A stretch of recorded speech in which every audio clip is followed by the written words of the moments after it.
नमस्कार, आप देख रहे हैं एसटीवी न्यूज़। मैं हूं अंसारुल हक। सारण शिक्षक निर्वाचन क्षेत्र संख्या से एमएलसी का चुनाव होना है और आगामी 31 मार्च को यह चुनाव संपन्न हो रहे हैं। और लोग वाइब्रेंट, जैसा कि देश में लोकतंत्र वाइब्रेंट है और इस सूबे में तो उसी तरह की कहानी है। और एक बार फिर से जो है इस चुनाव को लेकर के भी काफ़ी सरगर्मियां हैं। 31 को चुनाव होना है, 5 को इसके नतीजे आएंगे।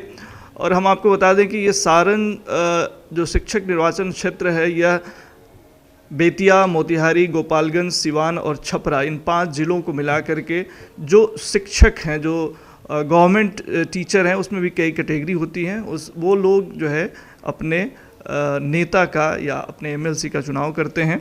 तो इस कड़ी में जो ये सारण शिक्षक निर्वाचन क्षेत्र है, वहाँ से कुल 12 प्रत्याशी इस वक्त चुनावी मैदान में हैं। और अगर चंपारण की बात करें तो मोतिहारी से, चंपारण से कुल 2 प्रत्याशी मैदान में हैं और मोतिहारी से एक ऐसे प्रत्याशी जो इस चुनाव में अपनी किस्मत आजमा रहे हैं और तमाम कोशिशें कर रहे हैं, वो इस वक्त हमारे साथ हैं। श्री नवल किशोर सिंह जी, जो सारण शिक्षक निर्वाचन क्षेत्र के प्रत्याशी हैं और बिहार माध्यमिक शिक्षक संघ के मौजूदा अध्यक्ष भी हैं। तो शिक्षकों से इनका पुराना नाता है और ये शिक्षकों की बेहतरी के दम पे जो है चुनाव में जा रहे हैं। लेकिन क्या कुछ इनके मुद्दे हैं, ये जानना बेहद महत्वपूर्ण है और इस चुनाव में वो किस तरह से जोर आजमाइश कर रहे हैं। एसएन सिंह, नवल किशोर सिंह जी, आपका एसटीवी न्यूज़ से बात करने के लिए बहुत बहुत शुक्रिया। हम आपकी प्रारंभिक टिप्पणी यही जानना चाहेंगे कि आप इस चुनाव में जब जा रहे हैं तो आपके मुद्दे क्या हैं? सबसे पहले तो आपके इस टीवी चैनल के माध्यम से मैं सारण शिक्षक निर्वाचन क्षेत्र के तमाम शिक्षक निर्वाचन क्षेत्र के मतदाताओं को मैं धन्यवाद देता हूं और उनका अभिनंदन करता हूं। और आपके माध्यम से मैं यह बताना चाहता हूं कि मैं नवल किशोर सिंह, अध्यक्ष बिहार माध्यमिक शिक्षक संघ जिला शाखा पूर्वी चंपारण के पद पर मैं काम कर रहा हूं। मैं लगातार 2006 से लेकर लगातार 2022 तक मैं जिला सचिव के पद पर भी चंपारण मैंने काम किया है। और यह मध्यावधि चुनाव है। यह क्षेत्र आदरणीय श्री स्वर्गीय केदारनाथ पांडे जी के निधन के उपरांत यह पद रिक्त हुआ और केदारनाथ पांडे जी को हम लोगों ने बिहार माध्यमिक शिक्षक संघ के, वो हमारे अध्यक्ष हुआ करते थे, महासचिव भी हुआ करते थे और पूरी ताकत के साथ हमारे तमाम सारण शिक्षक निर्वाचन क्षेत्र के शिक्षक मतदाता स्वर्गीय केदारनाथ पांडे जी के लिए मत करते रहे। आज उनकी रिक्ति के उपरांत हमारे पूर्वी चंपारण के शिक्षकों ने मुझको सलाह दी और मुझको उद्वेलित किया कि आपको जो अनुभव है 25 वर्षों का हमारे शिक्षा के क्षेत्र में, शिक्षकों की बेहतरी के लिए आप पहले सारण शिक्षक निर्वाचन क्षेत्र से चुनाव आप लड़ें। उनके सुझाव को मैंने स्वीकार किया और मैं सारण शिक्षक निर्वाचन क्षेत्र का एकमात्र प्रत्याशी हूँ जो बिहार माध्यमिक शिक्षक संघ का मैं सदस्य हूँ और सिपाही के रूप में लगातार 20 वर्षों से काम कर रहा हूँ। जहाँ तक मुद्दों का सवाल है तो आज सूबे बिहार में अब नियमित शिक्षक 2% 4% विद्यालय में रह चुके हैं। तो नियमित शिक्षकों की कोई समस्या नहीं है, न डिग्री कॉलेज में काम करने वाले जो प्राध्यापक हैं उनकी भी कोई समस्या नहीं है। समस्या के नाम पर तो सिर्फ बिहार सरकार से इसी बात के लिए लड़ाई की जानी है कि नए शिक्षकों की हिफाजत कैसे होगी और कौन करेगा। अब सवाल यह उठता है कि मैं क्या करूंगा। तो मैं तो उस सिपाही के रूप में काम किया है, मैं आपको क्या बताऊं। लेकिन एक बात मैं बताना चाहूँगा कि आज से 6 महीना पहले हमारे बिहार माध्यमिक शिक्षक संघ का सांगठनिक सम्मेलन हुआ था सीतामढ़ी में, जो इन तमाम नए शिक्षकों का अगुवाई करता है बिहार माध्यमिक शिक्षक संघ, जिसके सदस्य सब लोग हैं। वहाँ हमारे 28 सूत्री मांगों की चर्चा हुई थी और हम लोग संकल्पित है कि उन मांगों की पूर्ति जब तक हो नहीं जाता है तब तक हमारा सरकार के सामने संघर्ष चलता रहेगा। इन तमाम मुद्दाओं को अगर एक साथ कंसंट्रेट किया जाए तो मात्र ही 2 मुद्दा है कि इन नए शिक्षकों को अगर राजकर्मी की दर्जा दे दी जाती है तो हमारी सारी समस्याओं का समाधान समाप्त हो जाता है। बावजूद उसमें छोटी छोटी समस्याएं हैं, जैसे स्थानांतरण का मामला है। 2 बरस पहले 20 में आंदोलन हुए थे बिहार माध्यमिक शिक्षक संघ के बैनर के तले, और उसमें सरकार ने आश्वासन दिया, लिखित रूप में दिया कि नए शिक्षकों का स्थानांतरण हो। और जो पंचायती राज व्यवस्था के तहत जो विभिन्न इकाइयों में शिक्षकों के नियोजन के माध्यम से आए, मैं सरकार से इस बात के लिए दबाव बनाऊंगा कि निश्चित रूप में सारे नियोजन इकाइयों को तोड़ करके एक केंद्रीकृत नियोजन इकाई हो जहां से नियोजन की प्रक्रिया शुरू हो। और रही मुद्दा का सवाल, तो मुद्दा जब राज्यकर्मी का दर्जा हमको मिल जाएगा तो हमारी सारी समस्या तो उसी में निहित है। उसके छोटे छोटे आयाम हैं, जैसे सेवा निरंतरता है, पे प्रोटेक्शन का मामला है, स्थानांतरण का मामला है, ये छोटी छोटी मुद्दाएं हैं। लेकिन अगर पंचायती राज व्यवस्था से इनको एलूफ कर दिया जाए और अगर राज्यकर्मी का दर्जा दे दिया जाए, यह प्रमुख उन तमाम मांगों में एक प्रमुख मांग है। और इसके लिए यही हम इस एजेंडा पर चल रहे हैं कि जब तक इन मांगों की पूर्ति नहीं हो जाए तब तक हमारे नए शिक्षकों का कल्याण नहीं होगा। नवल किशोर जी, शिक्षकों के मुद्दे की जब बात आती है तो जाहिर सी बात है आपके जो वोटर्स शिक्षक हैं उनकी जानिब से आप जो है प्रयास करेंगे। एक नियोजित शिक्षकों का मामला जो है बहुत यहाँ पे तूल पकड़ता है। अक्सर पटना राजधानी में जो है लाठियाँ भी चलती हैं उसको लेकर के। तो इन सब मुद्दों को आप किस रूप में देखते हैं? सरकार को, जो हमारे शिक्षक जब आंदोलन करते हैं, किसी भी कर्मी को जो कहीं न कहीं काम करते हैं उनको आंदोलन करने का हक है। अपने हक की लड़ाई के लिए वो आंदोलन ही करेंगे और सड़क पर उतरेंगे। सरकार की दमनात्मक कार्रवाई की मैं भर्त्सना करता हूं, सरकार को ऐसा नहीं करना चाहिए। निश्चित रूप में हर आदमी, जिस तरह से सरकार में काम करने वाले लोग जो हमारे विभिन्न दलों से आते हैं, आज हाउस में हमारे शिक्षक प्रतिनिधि को छोड़ करके कोई भी हमारे जो नेता हैं हमारे शिक्षकों के इन सवालात को नहीं उठा सका। छोटी छोटी बातें जिनका स्थानांतरण का मुद्दा है, जिसमें सरकार को पैसे नहीं लग रहे हैं, उनको दिन किया जाएगा। अगर बेगूसराय के शिक्षक पूर्वी चंपारण में काम करते हैं तो अगर उनको यहाँ से वहाँ भेज दिया जाए, वहाँ काम करने वाले को यहाँ भेज दिया जाए, उसमें तो सरकार को पैसे नहीं लगते हैं। इसलिए यह सब छोटी छोटी बातें हैं जिसके चलते सरकार जो है इस बात को नहीं करती है। इसलिए शिक्षकों में आक्रोश है।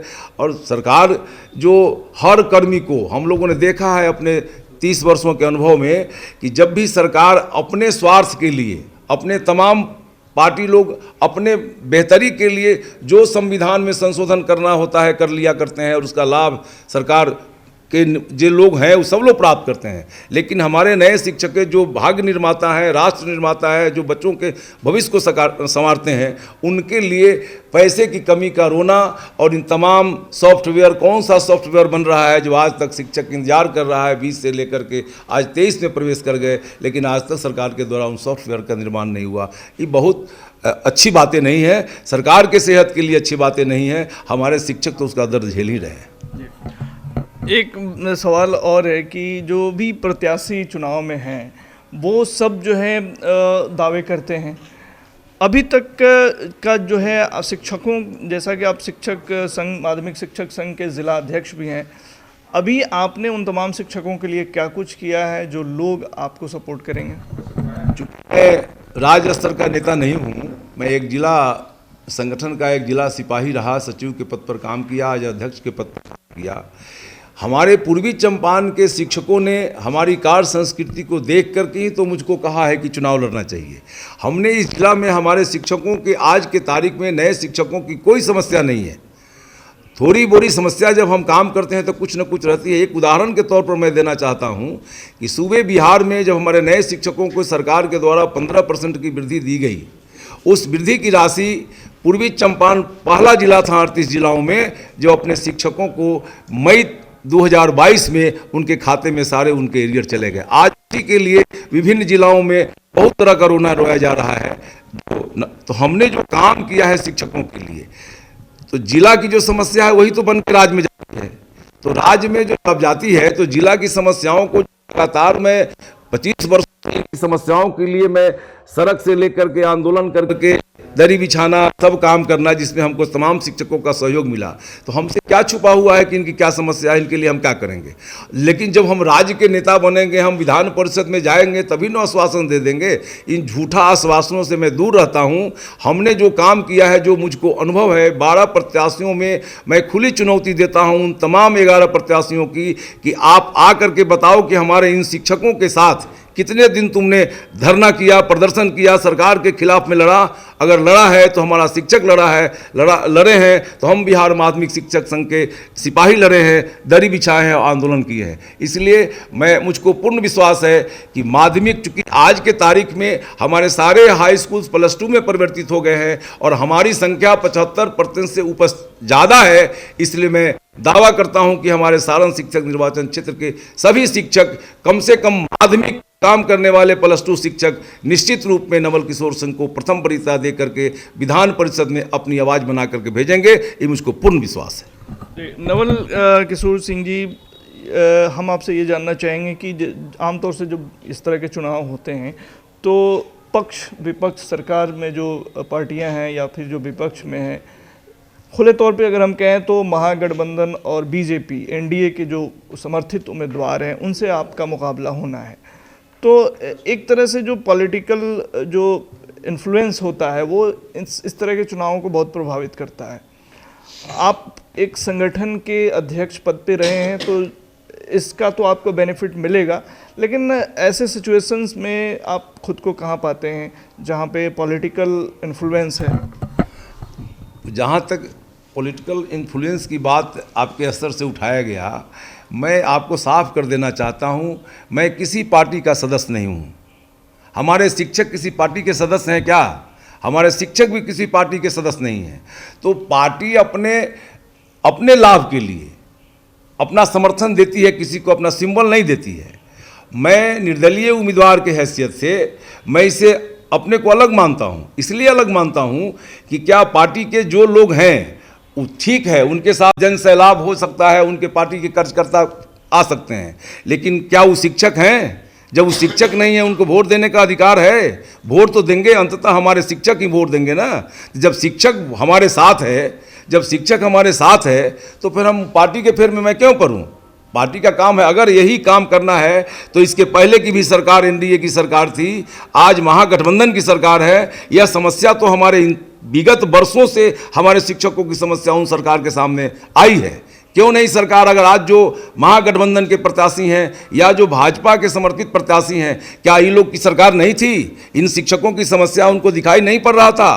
क्यों नहीं चुनाव के पहले या जो चुनाव हो रहा है इसके पहले उन हमारे शिक्षक जिसके लिए बेचैन हैं उन समस्याओं का निराकरण किए? इसलिए इस सब लोगों का सब्ज भाग है। शिक्षकों को गुमराहियत करने का सवाल है।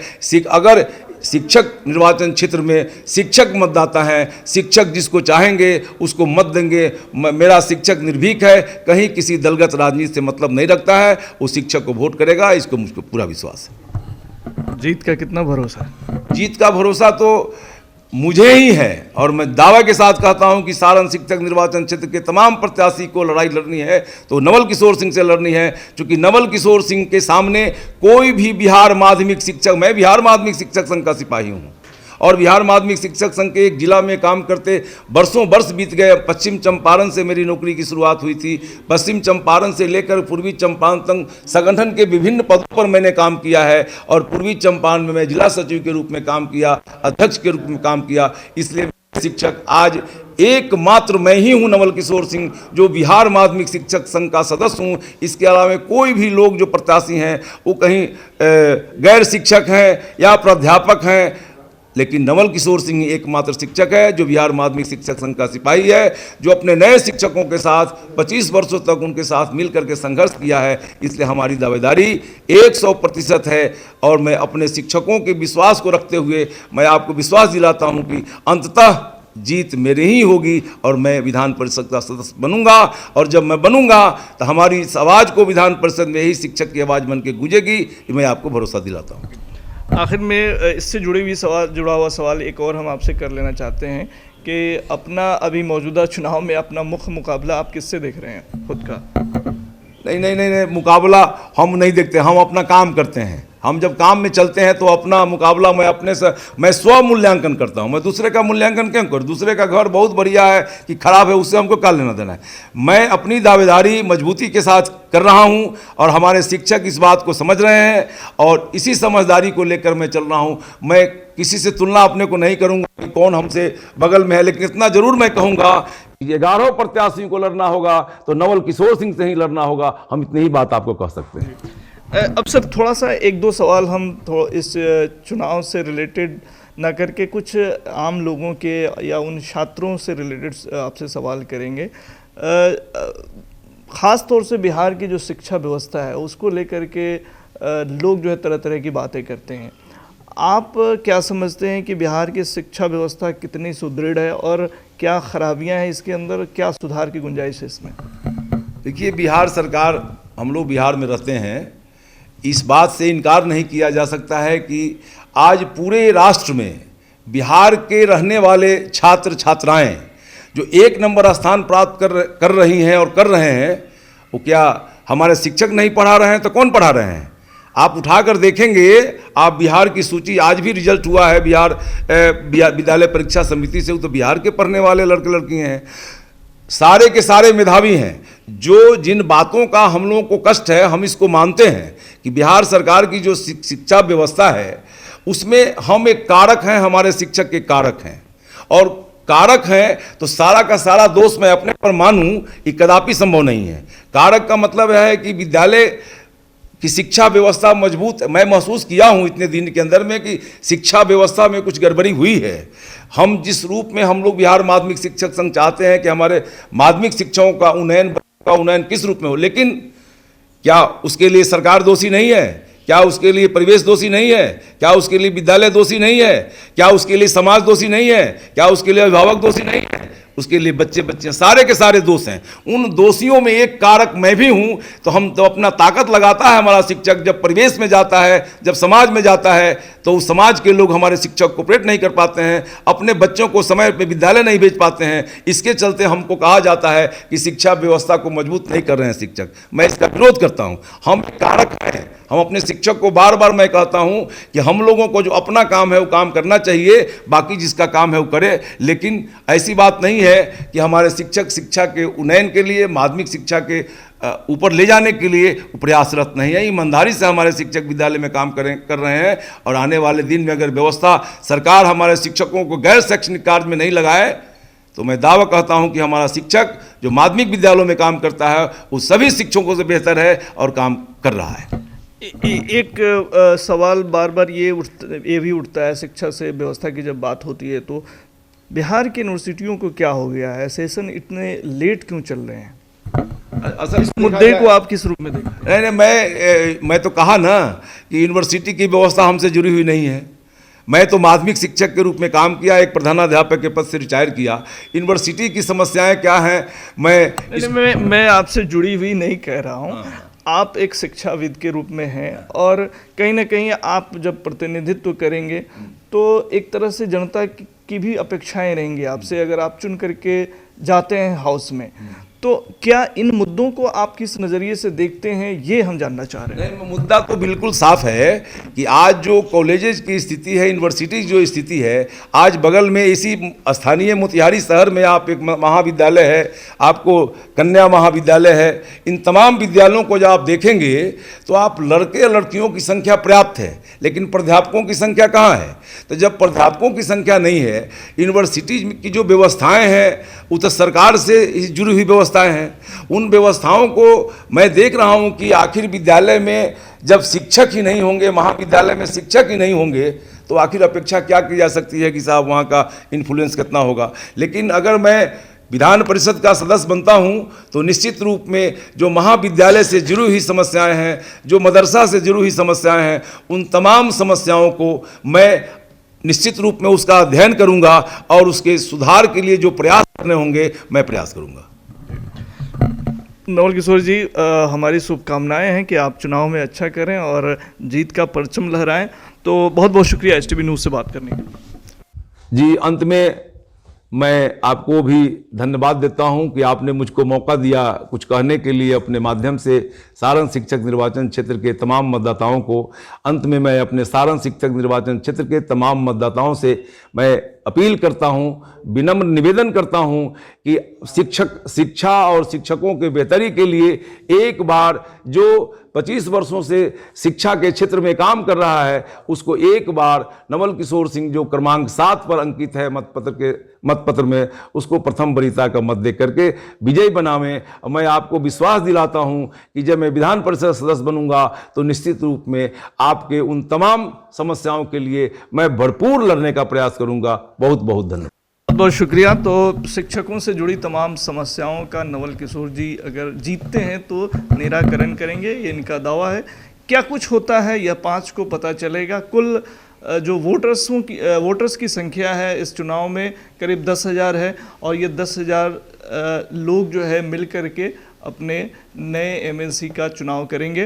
तो क्या कुछ होता है ये इस पर हमारी नज़र रहेगी। अभी के लिए फ़िलहाल इतना ही। तमाम खबरों और डिबेट्स के लिए जुड़े रहिए STV न्यूज़ के साथ। नमस्कार।